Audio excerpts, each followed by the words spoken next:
Hello students, I welcome you all to Impetus CVT. I hope सब खैरियत से हैं, अपना बहुत ध्यान रख रहे हैं एंड सिंसियरली आप अपने एग्जामिनेशन की प्रिपरेशंस में लगे हैं, जमकर मेहनत कर रहे हैं।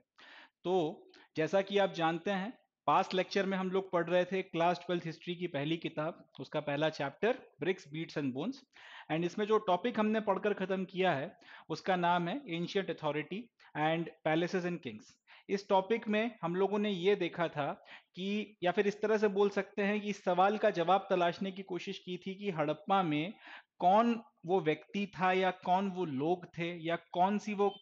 बॉडी थी जो वहां पर पॉलिटिकल पावर एक्सरसाइज करती थी और लोगों के लिए कॉम्प्लेक्स डिसीजंस लिया करती थी। इस पर्टिकुलर सवाल के जो मोस्ट प्रोबेबल जवाब हो सकते हैं उनके बारे में हम लोगों ने बातचीत करी एंड सबसे ज्यादा रियलिटी के सबसे करीब जो अनुमान हो सकता था उसको हम लोग उस पर हम लोगों ने अपनी बातचीत को कंक्लूड किया था। आज वहीं से हम लोग अपने डिस्कशन को कंटिन्यू करेंगे एंड जो नेक्स्ट टॉपिक अब हमको पढ़ना है उसका नाम है the end of the civilisation. इस टॉपिक में अब हम लोग ये देखेंगे कि हड़प्पन सिविलाइजेशन डिसलाइन की तरफ क्यों गई, क्या वो रीजंस थे, क्या वो वजूहात थी, क्या वो फैक्टर्स थे जिसके चलते हड़प्पन सिविलाइजेशन खत्म हुई या फिर हड़प्पन सिविलाइजेशन डिसलाइन की तरफ में गई। इन फैक्टर्स के बारे में हम लोग आज के सेशन में डिटेल में बातचीत करेंगे। यट अगेन, जैसे कि पिछले लेक्चर में भी मैंने आपको बताया था कि शायद हम लोग हकीकत को कभी पूरी तरह से जान ना पाए, मगर हकीकत के सबसे ज्यादा करीब जो अनुमान हो सकता है बेसिकली हम लोग यहाँ पर वो लगाएंगे या फिर हम लोग उस पर्टिकुलर अनुमान तक पहुंचने की कोशिश करेंगे। एंशियंट अथॉरिटी के केस में भी हम लोगों ने यही किया था and end of the civilisation के केस में भी हकीकत के सबसे ज्यादा करीब जो आकलन हो सकता है उस तक पहुंचने के लिए हम लोग क्या कर सकते हैं या फिर हम लोग क्या करते हैं उसको हम लोगों ने डिस्कस करना है, उसको हम लोगों ने स्टडी करना है। तो इंटरेस्टिंग सेशन रहने वाला है and exam point of view से बहुत रेलिवेंट सेशन है, क्वेश्चंस यहां से काफी सारे पूछे जाते हैं। So now without any further ado, here we begin, शुरू करते हैं हमारा topic the end of the civilisation. There is evidence that by 1800 before Common Era, most of the mature Harappan sites in the region, such as Cholistan, has been abandoned. Simultaneously, there was an expansion of population into new settlements in Gujarat, Haryana and Western Uttar Pradesh. मतलब ये कि Harappan civilisation की जो अलग अलग settlements हैं वहां पर जो भी आर्कियोलॉजिकल एविडेंस हमको मिला और वहां पर जो फर्दर स्टडीज वगैरह आर्कियोलॉजिस्ट के द्वारा की गई, उन सबको स्टडी कर कर एक पर्टिकुलर बात हमको निकल कर आ रही है, एक अनुमान पर हम लोग पहुंच रहे हैं। हमारे पास इस चीज के एविडेंसेस हैं कि 1800 बिफोर कॉमन एरा, यानी कि लगभग आज से 3800 साल पहले के आसपास तक हड़प्पन सिविलाइजेशन की काफी सारी सेटलमेंट्स, खास तौर पे सिंध का जो चोलिस्तान इलाका है जो हाल फिलहाल कुछ वक्त तक के लिए पाकिस्तान का हिस्सा है, यहाँ पर जो ये चोलिस्तान का इलाका है यहाँ पे एंड इसके अलावा इसके आसपास की जो दूसरे सेटलमेंट्स हैं हड़प्पन की, इनको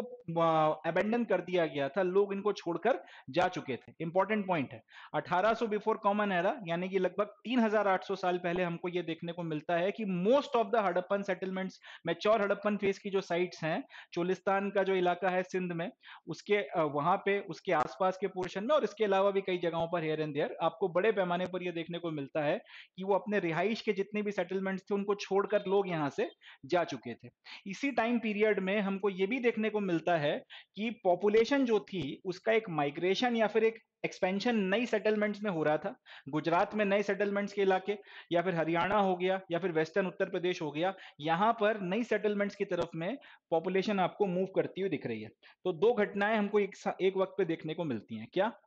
हड़प्पन सिविलाइजेशन में जो ये चोलिस्तान का इलाका पड़ता है, इसकी बात कर ली जाए यहां पर, और इसके अलावा भी काफी सारी हड़प्पन साइट्स वगैरह को छोड़ छोड़ के 1800 बिफोर कॉमन एरा में लोग जा चुके हैं। And at the same time हमें यह देखने को मिलता है कि वेस्टर्न यूपी में, हरियाणा के इलाके में, गुजरात में कई नई जगहों पर और इसके अलावा भी कई जगहों पर नए सेटलमेंट्स बसाए जा रहे हैं, लोगों का माइग्रेशन हो रहा है और लोग नई कॉलोनीज या फिर नए सेटलमेंट्स बता रहे हैं। अब ये माइग्रेशन 1800 बिफोर कॉमन एरा में अपने को देखने को मिल रहा है कि होना शुरू हुआ है और लोग नई जगहों पर जाके बस रहे हैं। और 1800 बिफोर कॉमन एरा तक ही, यानी कि लगभग 3800 साल पहले तक ही, चोलिस्तान और इसके आसपास के इलाकों में काफी बड़ी मात्रा में हड़प्पन सेटलमेंट्स को अबेंडन कर दिया गया था। अब ऐसा भी नहीं हुआ था कि एक दिन के अंदर अंदर ये सारी की सारी सेटलमेंट्स को अबेंडन किया गया था। ये माइग्रेशन 1900 बिफोर कॉमन एरा के आसपास शुरू होता है, या फिर लगभग 3900 साल पहले ये माइग्रेशन शुरू होता है। एंड 100 सालों के अंदर अंदर ये धीरे धीरे धीरे धीरे लोग यहाँ से जाते जाते हैं। एंड 1800 बिफोर कॉमन एरा आते आते या फिर लगभग 3800 साल पहले हम ये देखते हैं कि बहुत सी सेटलमेंट्स इस इलाके में अबेंडन कर दी गई हैं। एट द सेम टाइम बड़ी मात्रा में लोग जो हैं वेस्टर्न यूपी की तरफ, हरियाणा की तरफ और गुजरात में पुरानी सेटलमेंट्स को छोड़ के नए सेटलमेंट्स की तरफ में मूव कर रहे हैं। ये सारी की सारी चीजें एक साथ घट रही हैं। अब in the few Harappan sites that continued to be occupied after 1900 before Common Era, there appears to have been a transformation of material culture marked by the disappearance of the distinctive artifacts of civilization, weights, steels and beads. तो बात को समझिएगा, 1900 before common era में 1900 before common era में अपने को ये देखने को मिलता है कि लोगों ने माइग्रेशन शुरू किया है। हड़प्पन सिविलाइजेशन की जो अलग अलग सेटलमेंट्स हैं यहाँ से माइग्रेशन शुरू किया है। लगभग लगभग 100 सालों के अंदर अंदर यानी कि 1800 बिफोर कॉमन एरा आते आते ये माइग्रेशन कंप्लीट हो जाता है और 100 सालों में हड़प्पन सिविलाइजेशन के काफी सारे शहर खंडर हो गए या फिर लोग उनको छोड़ छाड़ के भाग गए। 100 सालों के अंदर अंदर ये सारा का सारा माइग्रेशन हुआ है। अब ऐसा भी नहीं था कि एक ही दिन के अंदर पूरी की पूरी सेटलमेंट खाली हो गई या सारे के सारे लोग चले गए, थोड़ा थोड़ा थोड़ा थोड़ा करके लोग वहां से जाते रहे। मगर एक इंटरेस्टिंग पॉइंट जो निकल कर आता है, 1900 बिफोर कॉमन एरा में जैसे ही माइग्रेशन शुरू होता है और तो कुछ वक्त के अंदर हमको ये देखने को मिलता है कि 1900 बिफोर कॉमन एरा के पहले हड़प्पन सिविलाइजेशन या फिर मैच्योर हड़प्पन सिविलाइजेशन का जो कल्चर था वो एकदम अलग किस्म का था और उसके बाद आपको एक अलग किस्म का कल्चर देखने को मिलता है। या फिर यूं बोलना चाहिए कि 1900 बिफोर कॉमन एरा के पहले यहाँ पर जिस तरीके का रहन सहन था उसमें और 1900 बिफोर कॉमन एरा के बाद में जब माइग्रेशन शुरू हुआ, इन शहरों को छोड़ के लोग भागना शुरू हुए, अबैंडन करना शुरू हुए, तब उसमें आपको उस कल्चर में ट्रांसफॉर्मेशन देखने के लिए मिलता है। अब सवाल उठता है कि वहां पे ट्रांसफॉर्मेशन था या नहीं था, वो अपने को कैसे पता चलता है? तो उसका जवाब यह है कि इस टाइम पीरियड में 1900 से 1800 बिफोर कॉमन एरा की जो 100 साल गए हैं, इसमें अपने को कुछ बातें समझ में आती हैं। जो इंपॉर्टेंट आर्टिफैक्ट्स हुआ करते थे हड़प्पन सिविलाइजेशन के, जिसमें वेट्स हो गए, जिसमें सील्स हो गए, जिसमें स्पेशल किस्म की बीड्स हो गई, ये आपको मिलना बंद हो जाते हैं। 1800 बिफोर कॉमन एरा के आसपास या फिर 1900 से लेके 1800 बिफोर कॉमन एरा के बीच में जो ये 100 साल गए हैं, इस ड्यूरेशन की अगर हम बात करें तो जो स्पेसिफिक किस्म के आपके वेट्स का सिस्टम है हड़प्पा का, ये गायब हो गया। इसके कोई अनुमान, इसके कोई प्रमाण देखने को नहीं मिलते। जो हड़प्पा की खासियत थी, हड़प्पन सील्स, ये आपको एकदम गायब हो गई। ये इस तरीके की सील्स अब आपको देखने को नहीं मिल रही हैं। जो स्पेशल किस्म की बीड्स या मालाएं पहनी जाती थी, जिसके लिए स्पेसिफिकली आपने पूरी की पूरी एक इंडस्ट्री बना के लगा रखी थी, वो गायब हो गई, उसके कुछ अते पते नहीं है। तो ये सारी की सारी चीज यहाँ पर हमको देखने को मिलती है। साथ ही साथ जो राइटिंग यहाँ पर होती थी हड़प्पा में, कई जगहों पर आपको राइटिंग का प्रयोग देखने को मिलता था हड़प्पन स्क्रिप्ट में, वो राइटिंग अब एकदम से गायब हो गई। उस राइटिंग का ऐसा लग रहा है जैसे प्रयोग लोगों ने करना बंद कर दिया, या एक दिन लोग सोकर उठे और उनको अब पता ही नहीं है कि उस तरीके से राइटिंग भी की जाती है या फिर एक लिपि भी है, उसके अक्षर और उसके शब्द शायद वो एकदम भूल गए। एकदम से वो राइटिंग जो है वो गायब हो गई, उसके कोई अब यूज के प्रमाण देखने को नहीं मिलते। लॉन्ग डिस्टेंस का ट्रेड या फिर उससे रिलेटेड कोई एविडेंसेस अब आपको देखने को नहीं मिलते। क्राफ्ट में जो स्पेशलाइजेशन था, जो स्पेसिफिक आपकी बीट्स बनाई जा रही थी कई सारी तरीके की, और कई सारे मटेरियल से जो बीट्स बनाई जा रही थी, अब वो गायब हो गई। उस तरीके की कोई चीज देखने को नहीं मिलती। और जो आपका पॉटरी में बहुत एक सोफिस्टिकेशन देखने को मिलता था, वो गायब हो गया। जो पॉटरी में एक स्टैंडर्डाइजेशन था, वो अब बिल्कुल देखने को नहीं मिल रहा है। तो ये सारी की सारी चीजें एक ही वक्त पर या फिर इन 100 सालों के अंदर या इन 100 सालों के दरमियान डिसअपियर होती हुई या गायब होती हुई हमको दिखती हैं, समझ में आती हैं। In general far fewer, in fact चलें इसकी एक एग्जांपल भी है, उससे हम लोग बात करते हैं। रशिया ने यूक्रेन के ऊपर हमला किया। अब रशिया ने यूक्रेन के जिन शहरों पर हमला किया है बिफोर इन्वेजन और आफ्टर इन्वेजन, रशिया ने जब हमला नहीं किया था यूक्रेन के शहरों पे, जब जिंदगी नॉर्मल चल रही थी, युद्ध या लड़ाई के कोई आसार नहीं थे, तब एक अलग तरीके की जिंदगी थी, तब एक अलग किस्म की जिंदगी चल रही थी। और जब रशिया ने इन्वेजन कर दिया, वहां पे बम गिरने लगे, मिसाइलें मारी जाने लगी और लोग छोड़ छोड़ के भागने लगे, तब एक अलग किस्म की जिंदगी जो है वो शुरू हो गई। ठीक, ये पहला पॉइंट है। इसी तरीके से जब रशिया का इन्वेजन शुरू नहीं हुआ तो शहरों में बड़ी मात्रा में लोग रहते थे, बड़ी मात्रा में लोग अपने अलग अलग किस्म के ट्रेड, व्यापार और 10 तरीके की चीजें करते थे। तो वो एक जो चीज थी वो अब आपको यहाँ पर कम होती हुई या गायब होती हुई दिखती है। तीसरा, बड़ी मात्रा में लोग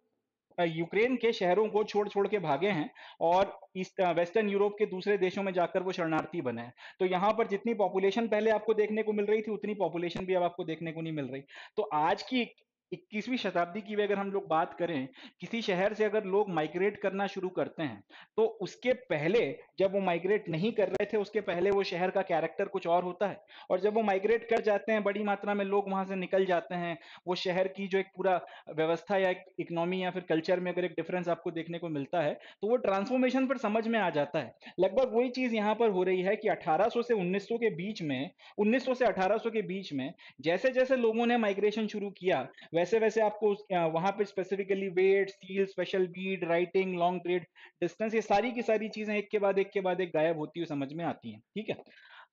और एक चीज जो और नोट करी गई है, हिस्टोरियंस ने एक और चीज जो पकड़ी, वो ये था कि पहले हड़प्पा वाले कई सारे मटेरियल्स का इस्तेमाल कर कर कई सारी डिजाइन्स और कई सारी चीजें बनाया करते थे। अगर हम बीड्स की बात कर लें, या फिर कि बीड्स के लिए कई सारे पत्थरों का, कई सारे मटेरियल्स का, मेटल्स का, नॉन मेटल्स का इस्तेमाल किया जाता था। उसकी मदद से माइक्रो बीड बनाई जा रही है, जिसके बारे में हमको आज तक नहीं पता कि वो कैसे बनाई जाती थी। और बीड्स कई सारे शेप और साइज में बनाई जा रही हैं, अलग अलग तरीके की बीड्स को फिर पिरोकर उससे बड़ी खूबसूरत मालाएं बनाई जा रही हैं। तो वो सारी की सारी चीजें अब रुक गई। अब हम लोग ये देखते हैं कि बहुत कम मात्रा में मटेरियल का इस्तेमाल किया जा, बहुत कम किस्म के मटेरियल्स का इस्तेमाल किया जा रहा है, बहुत कम चीजें बनाने के लिए। पहले 10 तरीके के बीड बनते थे, अब पता चला कि सिर्फ 2 तरीके के बीड बीड बन रहे हैं। इसी तरीके से पहले पॉटरी कई सारे तरीके से की जाती थी और बड़े लेवल पर की जाती थी, अब पता चल रहा है कि पॉटरी जो है बहुत कम मात्रा में की जा रही है। इसी तरीके से लकड़ी का इसी तरीके से अगर आप मेटल वर्क की बात कर लें वहां पर, तो उसमें भी हमको कमी देखने को मिल रही है, और बाकी सारी चीजें हैं तो उसमें भी कमी देखने को मिल रही है।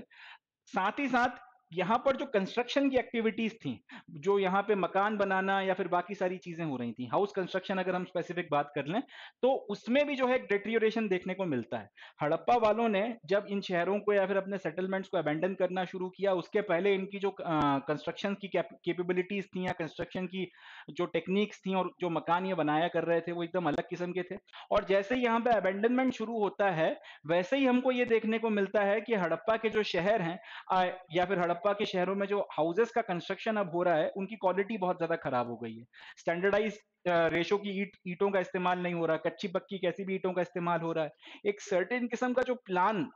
बनाकर पहले हड़प्पा के मकान बनाए जा रहे थे, वो सारी की सारी चीजें अब रुक गई हैं। उस तरीके के काम, उस तरीके की चीजें अब नहीं हो रही हैं। और सबसे बड़ी बात, बड़े बड़े जो लार्ज पब्लिक स्ट्रक्चर्स थे, जिस तरीके के स्ट्रक्चर हमको सीटाडेल में देखने के लिए मिले हैं, ग्रेट बाथ हो गया, ग्रीनरी हो गई, इस तरीके के जो स्ट्रक्चर्स थे वो अब आपको देखने के लिए नहीं मिलते हैं। ये सारी की सारी चीजें, ये सारे के सारे मटेरियल चेंजेस हड़प्पन शहरों में आते हुए समझ में आते हैं। Overall, artifacts and settlements indicate a rural way of life, which is life in what are called late Harappan or successor cultures. तो ओवरऑल अगर आप देखोगे तो आपको ये दिख रहा है या फिर आपको ये बात समझ में आ रही है कि हड़प्पा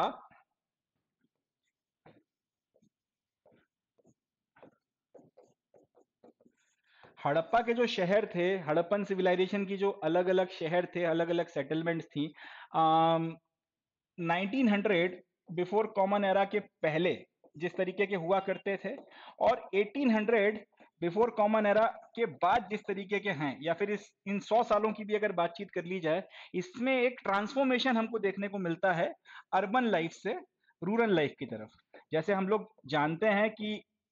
अर्बन लाइफ में अब 10 तरीके की चीजें होती हैं। शहरी जिंदगी एकदम अलग किस्म की होती है, मगर ग्रामीण जिंदगी एकदम अलग किस्म की होती है। शहरी जिंदगी काफी कॉम्प्लिकेटेड है, रूरल लाइफ एकदम आप कह सकते हैं सिंपल है, या फिर शहरों की अपेक्षा लेस कॉम्प्लिकेटेड होती है। एक शांत जीवन है, जीवन में एक ठहराव है। कंस्ट्रक्शन की भी अगर बात करें तो जाहिर सी बात है, आपको किसी गांव में कोई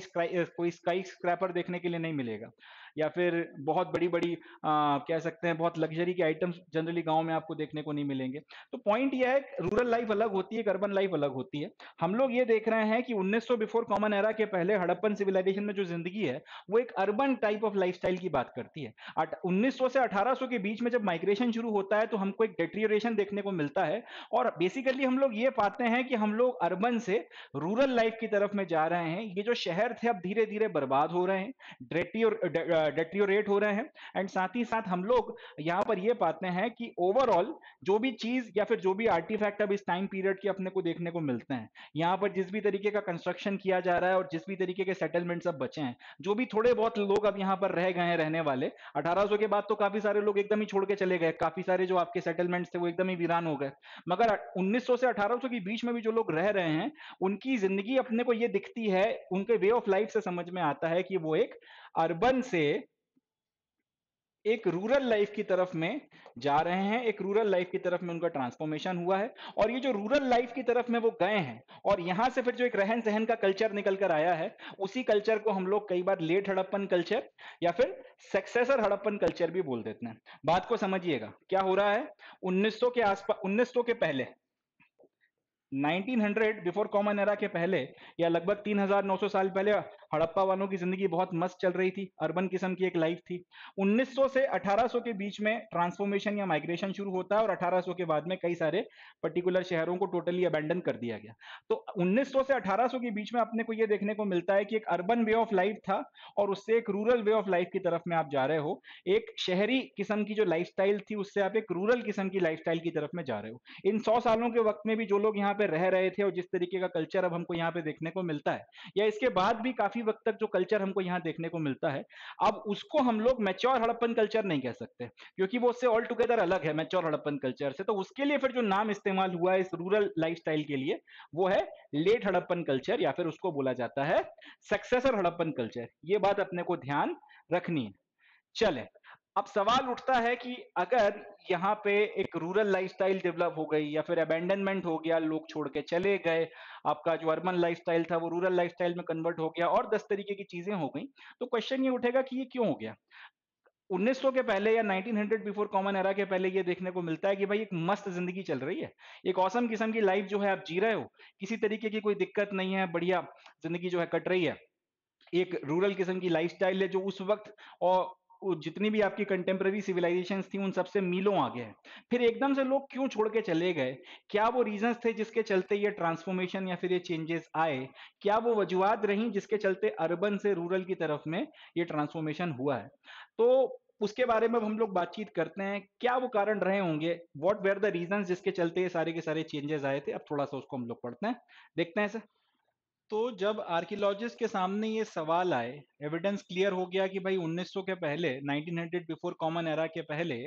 हड़प्पन सिविलाइजेशन या फिर मैच्योर हड़प्पन सिविलाइजेशन में एक अलग किस्म की लाइफस्टाइल थी। 1900s में माइग्रेशन शुरू होता है, 1900 से 1800 के बीच में एक ट्रांसफॉर्मेशन अर्बन से रूरल किस्म की लाइफस्टाइल के रूप में हमको देखने को मिलता है, जिसको हम लोग कई बार लेट हड़प्पन कल्चर भी बोलते हैं। और उसके बाद में ऑल टुगेदर कई सारी हड़प्पन सिविलाइजेशन की जो इंपॉर्टेंट साइट्स थी उनको अबेंडन कर दिया जाता है। तो ये सवाल कि आखिर लोगों को ऐसा क्या हो गया कि वो छोड़ छोड़ के भागने लगे इन शहरों को, जो शायद उस वक्त के सबसे एडवांस शहर थे पूरे प्लानट पे, जो सबसे एडवांस किस्म की सिविलाइजेशन, एडवांस किस्म की जो सभ्यता थी, आखिर लोग क्यों इससे जो है इसके शहरों को छोड़ के भाग रहे हैं, क्यों इसका जो कल्चर है उसमें एक ट्रांसफॉर्मेशन आ रहा है, क्यों यहाँ पे अर्बन किस्म की जो एडवांस लाइफस्टाइल है उससे आप रूरल की तरफ में जा रहे हो।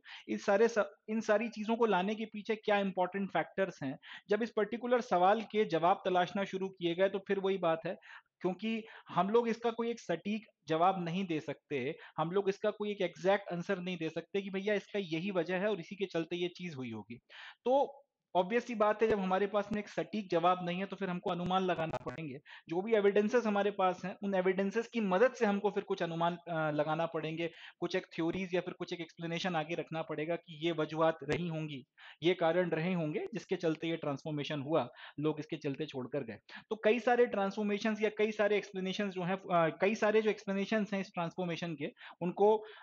हिस्टोरियंस ने आगे रखा है। बट फिर वही बात है कि इनमें से कोई भी जो है पूरी तरीके से पूरी कहानी को एक्सप्लेन नहीं करता। कुछ हिस्टोरियंस का मानना यह है कि यहाँ पर शायद क्लाइमेट में एक बहुत कह सकते हैं ड्रास्टिक किस्म का चेंज आया होगा, और क्लाइमेट में बहुत ड्रास्टिक किस्म का चेंज आने के चलते फिर लोग बाग यहाँ की जो पूरी की पूरी साइट्स हैं या फिर जो अलग अलग शहर हैं इनको छोड़ छोड़ के यहाँ से जाने लगे एंड किसी और जगह पर जाकर बसने लगे। ये बात इसलिए गले नहीं उतरती है क्योंकि हड़प्पन सिविलाइजेशन का मैप देखिए, हड़प्पन सिविलाइजेशन का जब आप पूरा मैप देखते हैं तो इतने बड़े इलाके में एक साथ कोई ऐसा ट्रांसफॉर्मेशन आ जाए मौसम में कि यहाँ पे सिर्फ इतने इलाके में रहने वाले लोग इस जगह को छोड़ छोड़ के भागने लगे और यहाँ पर आके सेटल डाउन होने लगे। ऐसा तो था नहीं यहाँ पे कि ये रेड कलर की जो मैंने लाइन बनाई है इसके इस तरफ और इस तरफ कोई बाउंड्री वॉल थी या किसी कंक्रीट किस्म की दीवार थी कि जो भी बदलाव आएगा जलवायु में वो सिर्फ इसी तरफ आएगा और इस तरफ नहीं आएगा। क्योंकि अगर लोग यहाँ से छोड़ छोड़ के भगे हैं तो at the same time Haryana में और वेस्टर्न यूपी में आके लोग बसे भी हैं। ये सारा का सारा इलाका ज्योग्राफिकली तो कंटिन्यूअस है। तो अगर कोई ट्रांसफॉर्मेशन आया होगा एटमॉस्फेयर में क्लाइमेट में तो फिर पूरे के पूरे सब कॉन्टिनेंट के या फिर इंडियन सब कॉन्टिनेंट के पूरे नॉर्थ के इलाके में आना चाहिए, जिसमें फिर ये इलाका भी इंक्लूड होता है। तो फिर अगर लोग बाग यहाँ से छोड़ के भगे हैं, यहाँ से छोड़ के भगे हैं, तो फिर यहाँ क्यों आ रहे हैं? क्लाइमेटिक चेंज अगर यहाँ पर है तो फिर यहाँ पर भी दिखना चाहिए, यहाँ पर है तो फिर यहाँ पर भी दिखना चाहिए। तो ये बात कहीं ना कहीं पूरी तरीके से शायद एक्सप्लेन नहीं करती। दो चार जगहों पे चलो आप मान भी लो कि एकदम से कुछ क्लाइमेटिक चेंजेस आ गए, कहीं पे कुछ बाढ़ आ गई, कहीं पे कुछ हो गया और लोग छोड़ छाड़ के चले गए। बट फिर वही सवाल कि इतने बड़े इलाके में इतनी बड़ी बाढ़ भी नहीं आ सकती कि पूरे के पूरे इलाके को डुबा दे या लोगों का रहना दूभर कर दे, ऐसा भी नहीं हो सकता। तो क्लाइमेटिक चेंज कई लोग बोलते हैं शायद एक फैक्टर रहा होगा, शायद एक रीजन रहा होगा, बट ये एकमात्र कारण नहीं हो सकता। दूसरा कई लोगों का कहना यह है कि शायद यहाँ पे डिफॉरेस्टेशन हुआ था, बड़ी मात्रा में लोगों ने शायद अपने शहरों में और बाकी सारी चीजों के इस्तेमाल के लिए जंगलों को काटा था, पेड़ों को काटा था, और उसके चलते यहाँ पे जलवायु बिगड़ गई। ये बात भी गले नहीं उतरती कि इतने बड़े लेवल पर डिफॉरेस्टेशन आप नहीं कर सकते। इतने बड़े लेवल पर उस टाइम पीरियड में लोगों की संख्या क्योंकि इतनी थी नहीं कि आप इतने बड़े क्षेत्र में इतने पेड़ काट दो, आप इतने बड़े इलाके में इतने पेड़ काट दो कि पूरे के पूरे क्षेत्र का इकोलॉजिकल बैलेंस डिस्टर्ब हो जाए। ये बात गले उतरने वाली है नहीं। किसी एक इलाके में, किसी दो इलाके में चलो मान भी लिया कि शायद आपने इतने पेड़ काट मारे कि वो जगह खराब हो गई और वहां पे रहा नहीं जा सकता, और 10 तरीके की चीज है। बट फिर वो लोकलाइज्ड किस्म का एक फेनोमेनन होना चाहिए, पूरे के पूरे सिविलाइजेशन की का सत्यानाश हो जाए, ये गले नहीं उतर सकती ये बात। तीसरा लोगों का कहना यह है कि यहाँ पे शायद एक्सेसिव फ्लड्स आया करते थे, रह रहकर यहाँ पे बाढ़ आ रही थी और बहुत बड़ी बड़ी बाढ़ आ रही थी, उसके चलते फिर यहाँ पे लोगों का जीना दूभर हो गया। फिर वही बात कि अगर बाढ़ आएगी तो एक इलाके में आएगी, दो इलाके में आएगी। चलो मैंने मान लिया कि ये पूरा का पूरा पोर्शन जो है पंजाब का और नीचे का जो सिंध का इलाका है, यहाँ पर काफी सारी नदियां हैं, यहाँ पर बाढ़ आ रही है। मगर फिर यहाँ पर ऐसी उसी तरीके की बाढ़ कैसे आ गई, यहाँ पर उसी तरीके की बाढ़ कैसे आ गई, यहाँ पर उसी तरीके की बाढ़ कैसे आ गई? पूरे के पूरे क्षेत्र में एक ही वक्त में इतने बड़े इलाके में इतनी सारी बाढ़ नहीं आ सकती कि सिर्फ इसी क्षेत्र के लोगों का जीना मुश्किल हो गया हो और यहाँ से लोग छोड़ छोड़ के भगे हो, फिर यहाँ पे आके सेटल हो गए और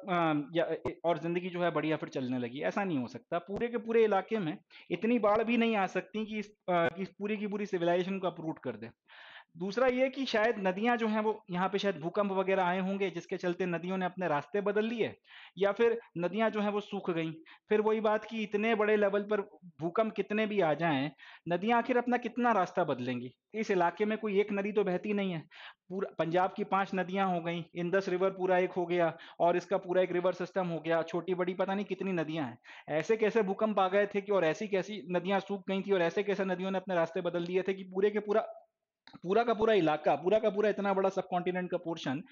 ही मतलब इस तरीके का हो गया कि अब लोग यहाँ पे रह नहीं सकते, ये अनहैबिटेबल बन गया। ये बात भी गले नहीं उतरती है। कुछ जगहों पर शायद ये बात भी सच हो कि भूकंप आ गया और नदियां सूख गई या फिर नदियों ने अपने रास्ते बदल लिए। और फिर वही बात कि लैंडस्केप का बहुत ज्यादा ओवर यूज कर लिया आपने, जमीन का शायद बहुत ज्यादा दोहन कर लिया, तो जमीन आपकी जो है खराब हो गई और वहां पे फिर अब रहना जो है, खेती बाड़ी करना सब पॉसिबल नहीं हो पा रहा होगा। ये सारे के सारे फैक्टर्स में से कोई भी एक पर्टिकुलर फैक्टर को उठाकर हिस्टोरियंस आज ये नहीं कह सकते कि भैया यही एक रीजन था जिसके चलते ये अबेंडनमेंट हुआ है, लोग छोड़ छोड़ के भगे हैं। कई लोगों का कहना ये भी है कि शायद कोई बीमारी या फिर कोई महामारी फैल गई होगी, ये एक वाजिब कारण लगता है कि शायद इसके चलते हुआ हो। बट फिर वही बात कि सिर्फ इसी क्षेत्र में वो बीमारी या वो महामारी फैली है जिसके चलते सिर्फ इंडस वैली सिविलाइजेशन के लोग छोड़ छोड़ के भगे। और अगर महामारी के चलते जाना होता तो फिर एकदम से पूरे के पूरे शहर खाली होते। हमको देखने को मिलता है कि 1900 से 1800 के बीच में 100 सालों में धीरे धीरे माइग्रेशन हुआ है। तो कोई भी महामारी 100 सालों तक तो एग्जिस्ट नहीं कर सकती।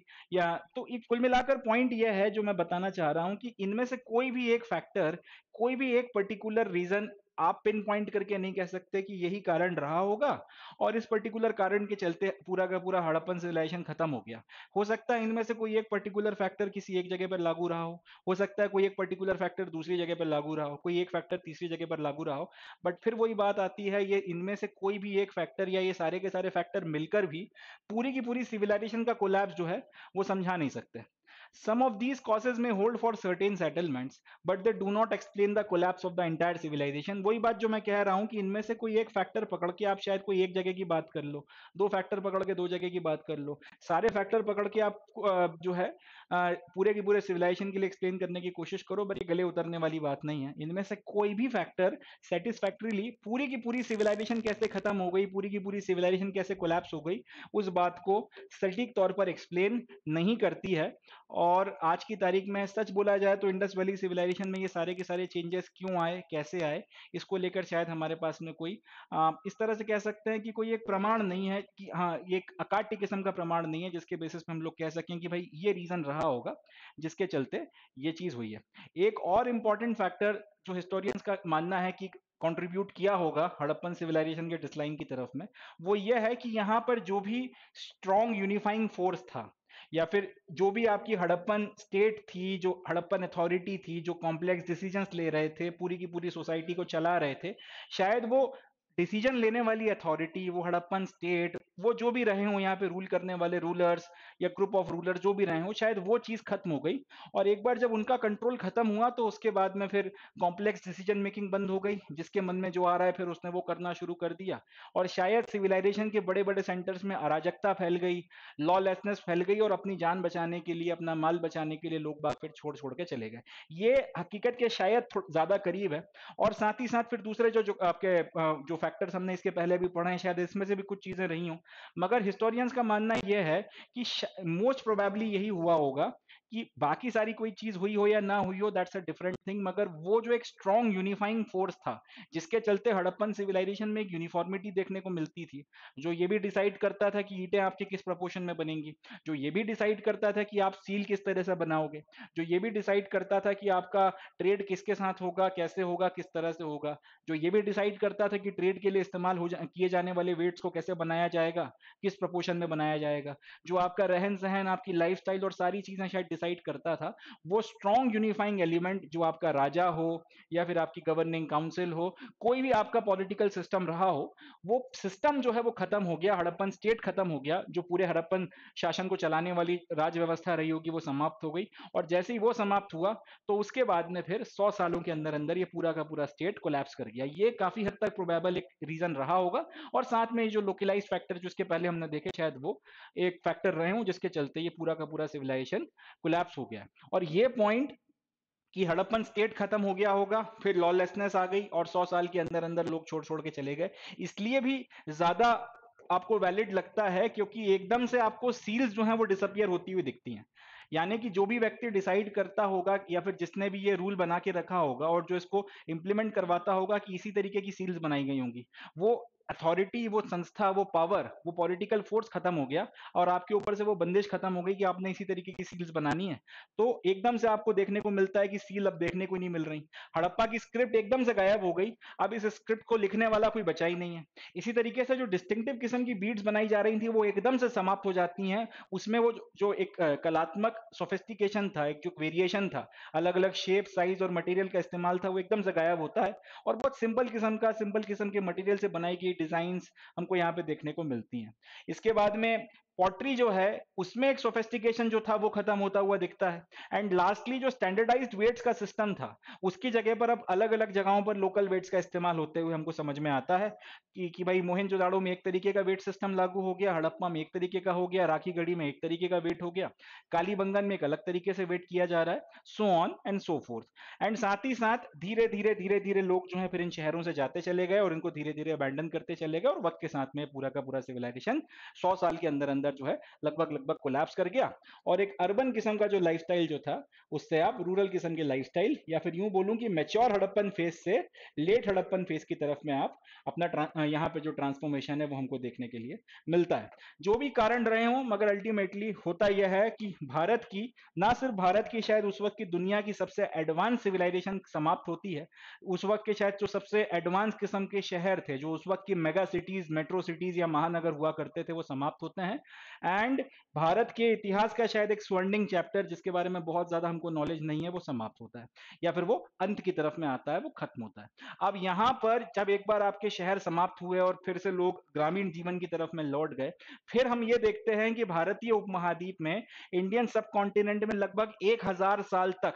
लगभग 1000 साल तक उस तरीके के शहर या उस तरीके की मॉडर्न सिटीज फिर डेवलप नहीं हुई जैसी हमको हड़प्पा या मोहनजोदाड़ो में या फिर इंडस वैली सिविलाइजेशन में देखने के लिए मिलती थी। या फिर यूं बोल सकते हैं कि हड़प्पन सिविलाइजेशन के कोलैप्स होने के बाद में, हड़प्पन सभ्यता या फिर सिंधु घाटी सभ्यता के खत्म होने के बाद में, भारतीय उपमहाद्वीप को नए शहरों के लिए या एक नए तरीके की सिविलाइजेशन के उदय के लिए, इमरजेंस के लिए लगभग 1000 साल तक का इंतजार करना पड़ा। और 1000 साल के बाद में जब नए शहर डेवलप हुए, जो नए किस्म की फिर सिविलाइजेशन निकल कर आई, वो एक ऑल टुगेदर अलग क्षेत्र में, एक ऑल टुगेदर अलग रीजन में डेवलप हुई, जो हड़प्पा, जिसका हड़प्पा और मोहनजोदाड़ो के साथ में दूर दूर दूर तक किसी तरीके का कोई लेना देना नहीं था। उसके बारे में भी हम लोग बातचीत करेंगे, बट वो सारी की सारी बातचीत होगी सेकंड चैप्टर में, जिसमें हम लोग किंग्स के बारे में और अर्ली किंग्स एंड जो भी आपके अंपायर, आपकी जो अर्ली सिटीज वगैरह बनी फिर उसके बारे में हम लोग बातचीत करेंगे 6 सेंचुरी बिफोर कॉमन एरा के आसपास। वो सारी बातचीत सेकंड चैप्टर के लिए है।